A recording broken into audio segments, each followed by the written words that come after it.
Selamat pagi anak-anak kelas 3A dan kelas 3B. Bagaimana kabarnya pada pagi hari ini? Semoga anak-anak sehat selalu ya.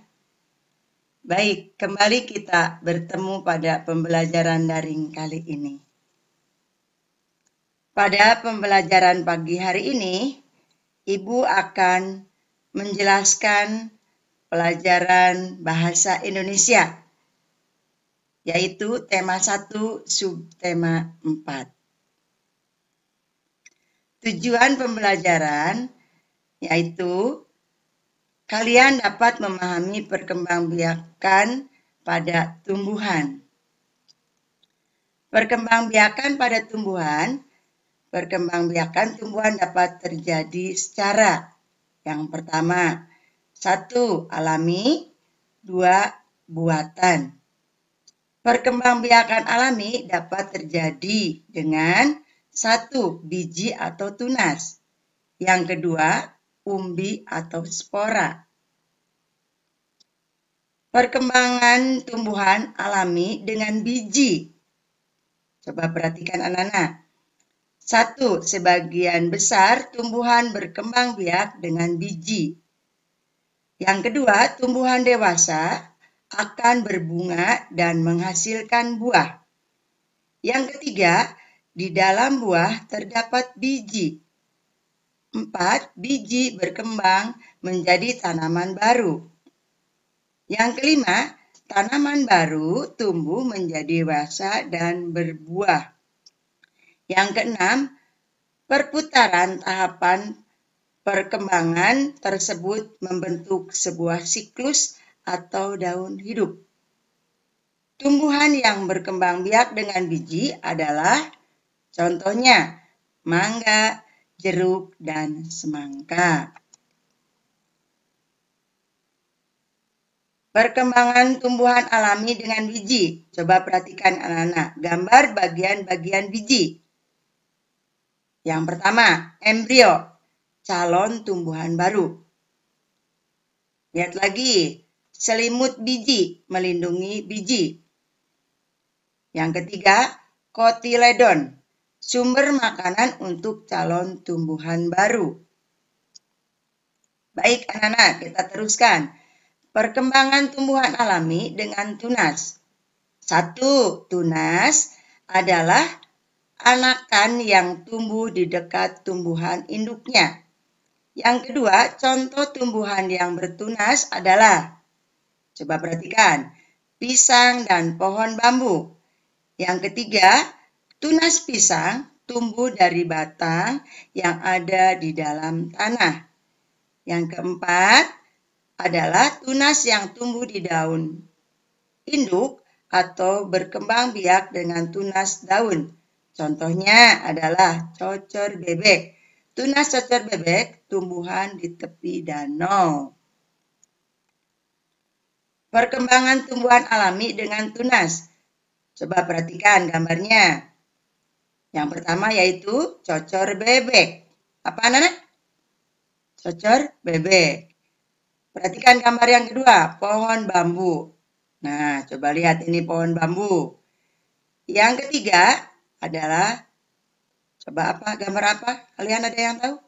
Ya, ini pisang, pohon pisang. Perkembangan tumbuhan alami dengan umbi.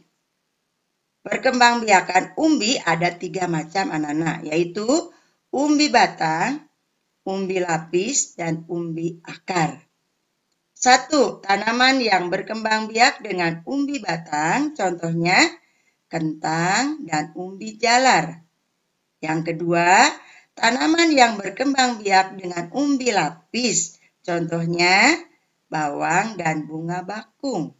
Yang ketiga, tanaman yang berkembang biak dengan umbi akar, contohnya wortel dan singkong. Perkembangan tumbuhan alami dengan umbi. Coba perhatikan gambar apa ini? Kentang, yaitu umbi batang. Kentang disebut umbi batang.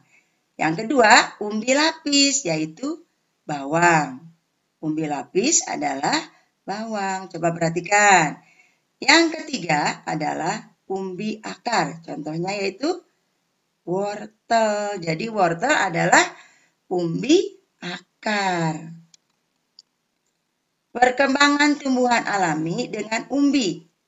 Bawang merah disebut umbi lapis karena kulit bawang merah berlapis-lapis. Tahapan perkembangbiakan bawang merah. Coba perhatikan. 1. Perkembangbiakan umbi lapis dimulai dengan tumbuhannya siung pada tunas ketiak yang paling luar. Pada awal pertumbuhannya, siung mengambil makanan dari induknya. Jika siung itu telah berdaun dan berakar, siung itu dapat membuat makanan sendiri dengan melakukan fotosintesis. Perkembangan tumbuhan alami dengan spora. 1. Spora biasanya ditemukan di bagian bawah daun. Biasanya berupa bintik-bintik hitam, merah, atau kuning. Yang kedua, bintik-bintik pada bagian belakang daun adalah kumpulan-kumpulan spora. Bentuk spora seperti biji sangat halus. Yang ketiga, proses perkembangbiakan dibantu oleh angin. Tumbuhan yang berkembang biak dengan cara spora, contohnya tanaman atau tumbuhan paku-pakuan. Tanaman atau tumbuhan paku-pakuan adalah jenis tanaman yang bisa tumbuh sendiri dan tidak mempunyai biji. Perkembangan tumbuhan alami dengan spora. Contohnya, coba kalian perhatikan. Gambar 1, yang gambar 2, gambar 3, gambar 4, dan gambar 5. Perkembangbiakan tumbuhan buatan. Perkembangbiakan tumbuhan buatan biasanya disebut dengan perkembangbiakan tumbuhan dengan bantuan manusia. Perkembangan tumbuhan buatan diantaranya 1. Mencangkok, 2. Stek, 3. Menempel. Mencangkok. Keuntungan mencangkok yaitu 1. Tanaman tumbuhan lebih cepat dari biasanya. Yang kedua, mutunya lebih baik dari tanaman induknya.